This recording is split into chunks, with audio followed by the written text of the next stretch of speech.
15 जनवरी 1947 को अमेरिका के Los Angeles में सुबह 10 बजे बैटी बर्सिंगर नाम की एक महिला अपनी 3 वर्षीय बेटी के साथ एक ब्यूटी शॉप जा रही थीं।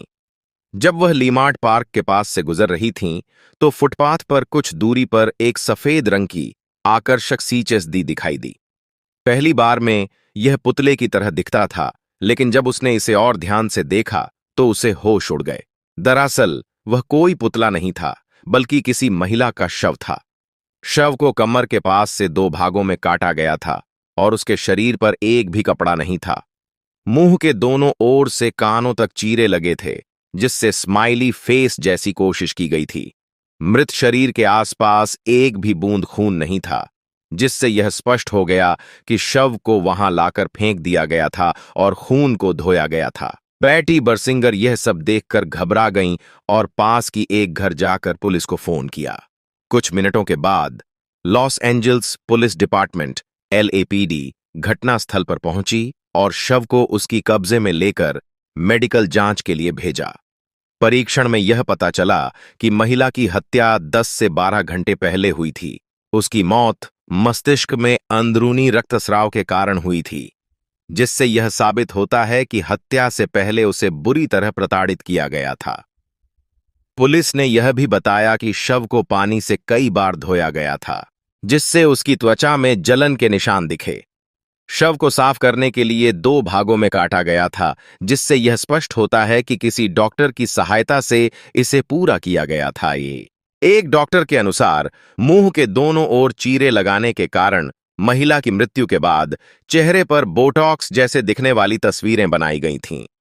लॉस एंजल्स पुलिस ने FBI federal bureau of investigation को इस मामले में मदद करने के लिए बुलाया। दरअसल यह महिला का रिकॉर्ड FBI के डेटाबेस में पहले से 2 बार दर्ज किया गया था। पहली बार तब जब उसने सेना में एक कुकिंग कोर्स के लिए आवेदन किया था, और दूसरी बार जब उसे उसके कम उम्र में ही एक अपराध के लिए गिरफ्तारी हुई थी। मृत महिला का नाम एलिजाबेथ शॉर्ट था, जो बोस्टन में रहने वाली थी। वह अपने माता पिता की 5 बेटियों में से तीसरी थी और उसके पिता एक नाविक थे। उनके पिता की आर्थिक स्थिति खराब हो गई और परिवार को गंभीर समस्याओं का सामना करना पड़ा। एक दिन वह अपने घर से काम पर चला गया और कभी वापस नहीं आया। उसका कार ब्रिज के पास मिला, जिससे यह अनुमान लगाया गया कि उसने आत्महत्या की है। जब उसके पिता घर छोड़कर चले गए तो एलिजाबेथ की उम्र केवल 5 वर्ष थी और उसके बाद सारी जिम्मेदारियां उसकी मां पर आ गईं। उसकी मां ने काम करना शुरू किया और एलिजाबेथ का पालन पोषण किया। एलिजाबेथ हमेशा से फिल्मों में रुचि रखती थी और वह अपनी दोस्तों के साथ मूवी देखने जाया करती थी। उसके सपने थे कि वह एक दिन बड़ी होकर हॉलीवुड की प्रसिद्ध अभिनेत्री बने। 1933 में एलिजाबेथ की मां को एक पत्र प्राप्त हुआ, जिसमें उसके पिता ने माफी मांगी थी और कहा था कि वह अपनी आत्महत्या करने वाला बात झूठ था, बल्कि वह कैलिफोर्निया चले गए थे। इसके बाद एलिजाबेथ ने दिसंबर 1942 में 18 साल की उम्र में अपने पिता के साथ रहने के लिए कैलिफोर्निया जाने का निर्णय लिया, लेकिन वहां उसने केवल 1 महीने बिताया। उसके बाद वह अपने पिता से संपर्क खो बैठी और जनवरी 1943 में उसे घर छोड़ना पड़ा।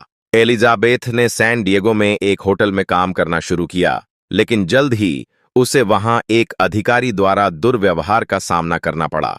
इससे उसने नौकरी छोड़ दी और एक छोटे शहर सांता बारबरा चली गई, जहां वह एक बार एक छोटी सी चोरी में पकड़ी गई।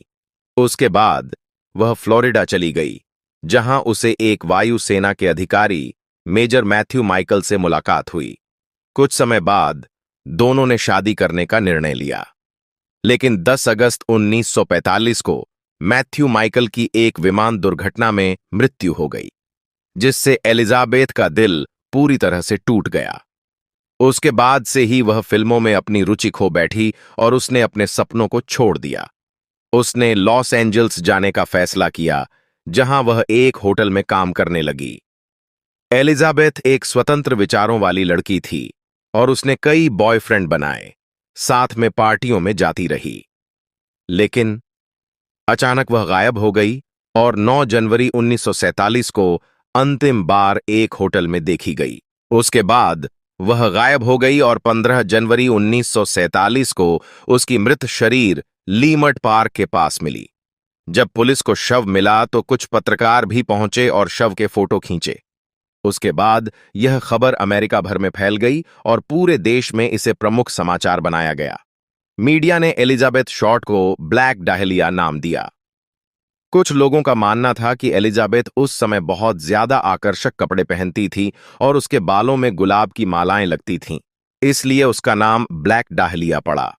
और कुछ का मानना था कि उसका नाम 1942 में आई एक क्राइम फिल्म ब्लू डाहलिया से लिया गया था। एलिजाबेथ का कोई जानने वाला दावा करता है कि वह इस समय हॉलीवुड में बहुत लोकप्रिय हो सकती थी और उसे खुद भी ऐसा महसूस होता था। उसने कभी नहीं सोचा था कि वह इस तरह से मारी जाएगी। मीडिया के दबाव में पुलिस ने उसके हत्यारे की तलाश शुरू की, लेकिन कई प्रयासों के बाद भी यह मामला कभी हल नहीं हो सका। संदेह के घेरे में थे। ऑटर रॉबर्ट रेड मैनली सबसे पहले संदेहास्पद व्यक्ति। वह एक व्यवसायी था और उसने एलिजाबेथ से अपनी मुलाकात से पहले 1 महीने पहले ही उनका संबंध समाप्त कर दिया था। उसने हत्या के आरोपों को स्वीकार नहीं किया, हालांकि उसने संबंध की पुष्टि की। उसका लाई डिटेक्टर टेस्ट भी पॉजिटिव आया था, लेकिन पुलिस ने उसे संदेहास्पद माना और अंततः उसे छोड़ दिया गया था। राल्फ अस्डेल 1997 में एक जासूस ने दावा किया कि एलिजाबेथ की हत्या के समय लिवरमर्ट पार्क के पास एक काले रंग की कार देखी गई थी। उसने यह भी दावा किया कि यह कार एलिजाबेथ की हत्या में उपयोग की गई हो सकती है। हालांकि राल्फ के पास पर्याप्त सबूत नहीं थे और उसकी जांच आगे नहीं बढ़ी। स्टीव होडेल 1999 में एक और जासूस। स्टीव होडेल ने दावा किया कि एलिजाबेथ की हत्या में उसका पिता जॉर्ज होडेल शामिल हो सकता है। होडेल एक प्रसिद्ध चिकित्सक था जिसने कई डॉक्टरी कॉलेजों से मेडिकल ट्रेनिंग प्राप्त की थी। 1991 में जॉर्ज होडेल की मृत्यु के बाद स्टीव होडेल ने उसकी तस्वीरें और एलिजाबेथ के साथ पत्राचार दिखाए, जिससे यह पता चलता था कि दोनों के बीच संबंध थे। हालांकि 2014 में एक कंप्यूटर विशेषज्ञ ने 90-50% संभावना जताई कि एलिजाबेथ की हत्या के पीछे जॉर्ज होडेल का हाथ हो सकता है।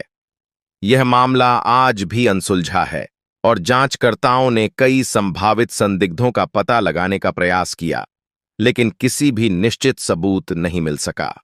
एलिजाबेथ शॉर्ट की हत्या जैसी घटनाएं हमें सोचने पर मजबूर करती हैं कि मानव स्वभाव और समाज में हिंसा की जड़ें क्या हो सकती हैं। यह समझना जरूरी है कि ऐसी घटनाएं हमें सिर्फ यह देखने के लिए नहीं, बल्कि समझने के लिए भी प्रेरित करती हैं कि हमारे समाज में क्या गलत हो सकता है और हमें कैसे अपने आसपास की दुनिया को बेहतर बनाने के लिए सक्रिय होना चाहिए। यह न केवल एक अनसुलझी पहेली है, बल्कि एक महत्वपूर्ण सबक भी है कि हमें अपने व्यवहार और समाज की संरचना पर ध्यान देना चाहिए ताकि भविष्य में ऐसी घटनाएं न हों। अगर आपको हमारी यह कहानी पसंद आई हो तो कृपया इस वीडियो को लाइक और शेयर करें।